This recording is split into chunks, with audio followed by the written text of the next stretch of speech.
2 savaitės gyvenote po akmeniu, tikriausiai nežinote, kad pasaulis stovi ant branduolinio karo slenksčio.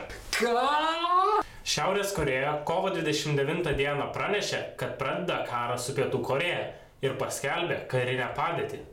Šalis įspėja, kad po bet kokio provokuojamo veiksmo bus imtasi griežtų priemonių. Tai kas čia vyksta? O viskas čia labai įdomu. Šie įvykiai prikaustė turbūt viso pasaulio dėmesį. Rusijos pozicija buvo maždaug tokia. Rебята, kokie čia разборы, viskas normaliai, ladna?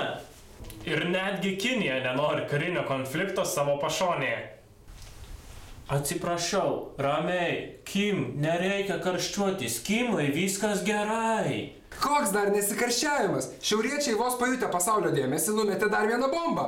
Ačiū Dievui, kad netikra. Šiaurės Korėja antradienį paskelbė iš naujo derinanti ir paleidžianti visas sistemas savo pagrindinėme Jongbjono branduolinėme komplekse, įskaitant reaktorių, kuris turėjo būti uždarytas 2007-aisiais. Vienas branduolinės energetikos atstovas sakė, kad šis sprendimas buvo priimtas tam, kad panaikinti didelį elektros energijos stygių.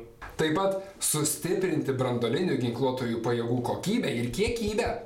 Žinoma, JAV į tai sureagavo iškart ir paskelbė dislokuojantį dar vieną įdomaus pavadinimo laivą netoli Š Korėjos teritorijos. O koks to laivo pavadinimas? Destroyer. Koks? Destroyer. Jo. Kas vyko toliau? Šiaurės Korėja paskelbė kelio į Kaesong industrinę zoną blokadą. Pasak Seulo susivienimo ministerijos, darbininkams buvo leista išeiti iš Kaesong teritorijos, tačiau draudžiama įeiti atvykus iš Pietų Korėjos. Kaesong zona yra labai svarbus pinigų šaltinis Šiaurės Korėjai ir laikoma tam tikrų Šiaurės ir Pietų Korėjos santykių termometrų, kuris šiuo metu atrodo maždaug taip. Viso šitoj mišrainiai Lietuvos žodis neliko nepastebėtas.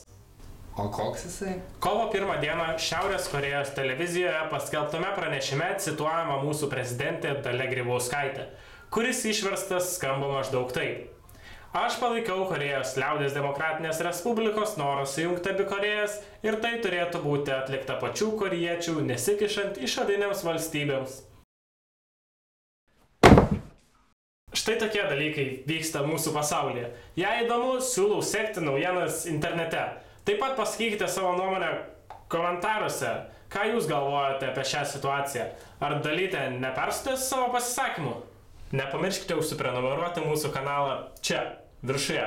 Su jumis buvo Jonas Brazys ir Aidas Mikelskas.